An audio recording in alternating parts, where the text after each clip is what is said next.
A manhunt has been underway since the weekend in Kenya for a gang of poachers that killed a family of elephants. The Wildlife Service says 12 of the animals were slaughtered. Poaching is on the rise across Africa as demand grows in Asia for ivory and rhino horns.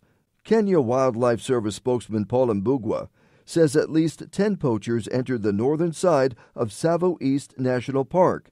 It's a remote area with little infrastructure. He says the elephants were killed Saturday. We learned about the incident about an hour or so later. We mobilized our aircrafts and we covered the area, located the carcasses, realized they had already taken off with the tusks. And so we deployed our men in the general area and we have been combing the area ever since. We are confident they are still holed up within that area because from the time they killed to the time when we landed in the general area, they could not have left the park. Tracking is being hampered somewhat by occasional heavy rainfall. But we are still following and we are confident we are going to get to them.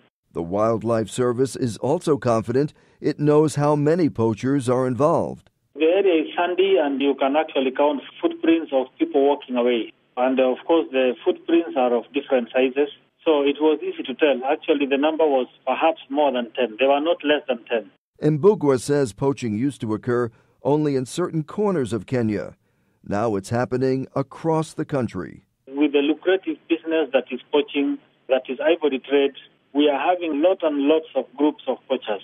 At any one time, we are aware of various groups of poachers trying to access various parts of the park and various areas where we have elephants. So we have an uphill task in containing these groups. We are not dealing with one particular group. There are many. In the past, much of the poaching in Kenya was done by Somali militias. Mbugwa says the proliferation of firearms has only made matters worse. He says anti-poaching operations should be increased, and Parliament needs to pass proposed legislation handing down tough penalties for poaching. Currently, wildlife crime, he says, is treated as a misdemeanor with small fines. Everybody realizes the importance of wildlife as an economic factor.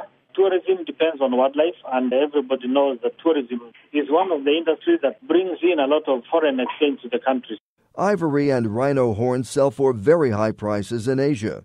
They're used in traditional medicines and potions.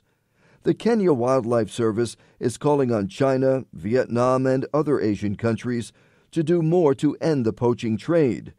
It says raising awareness would help, telling people that for every piece of ivory they buy, an elephant has died. Mbugwa says citizens of the world have a duty of conserving these graceful animals for the benefit of current and future generations.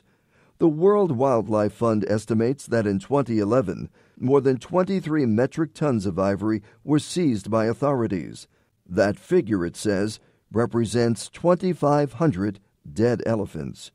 Joe DeCapua, VOA News, Washington.